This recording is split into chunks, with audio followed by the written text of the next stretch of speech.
Vous savez, les paysans, c'est la dernière race qui pense à leurs enfants, à leurs petits-enfants. Ouais. Vous voyez notre société, elle ne pense qu'au profit immédiat. Ouais. On est prêt à gagner n'importe quoi sur n'importe qui, pourvu que ça soit rapide. L'agriculteur, quand il plante, l'agriculteur, quand il investit dans des animaux, l'agriculteur, quand il arrive à concevoir son exploitation, il fait un acte de création. On n'est pas des jouisseurs. On a face à nous une société de jouisseurs où tout est permis. Et quand on achète des produits en Chine, où on sait très bien que l'enfant gagne 5 centimes de l'heure, on s'en fout, c'est moins cher. Ouais.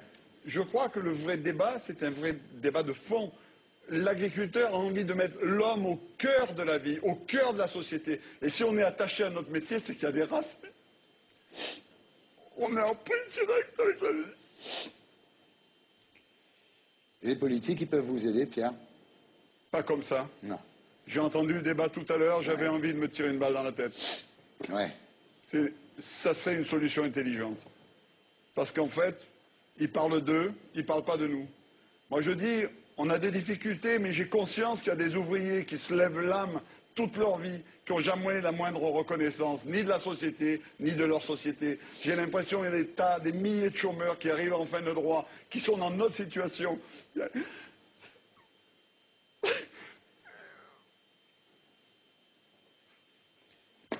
Alors, vous dites, Pierre, que vous avez envie de vous tirer une balle dans la tête. Est-ce que vous n'avez pas envie de tirer une balle dans la tête des gens qui vous exploitent comme ça? Ça sert à rien. Bah, il y a eu des jacqueries dans le temps, quand même. Je pense que de toute façon, on est dans une crise qu'on nous cache.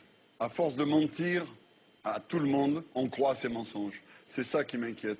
La chance de l'agriculteur, c'est qu'il est seul dans son champ. Il réfléchit.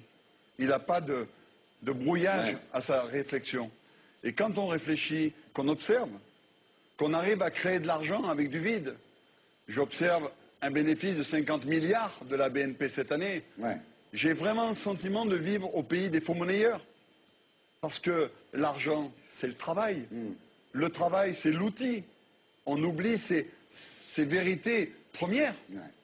Et quand on fera les vrais comptes, quand on s'apercevra que le pays est à l'arrêt, et que tous ces milliards annoncés sont du vent, on verra à quel point c'était important d'être les pieds dans les racines. Donc on souffre.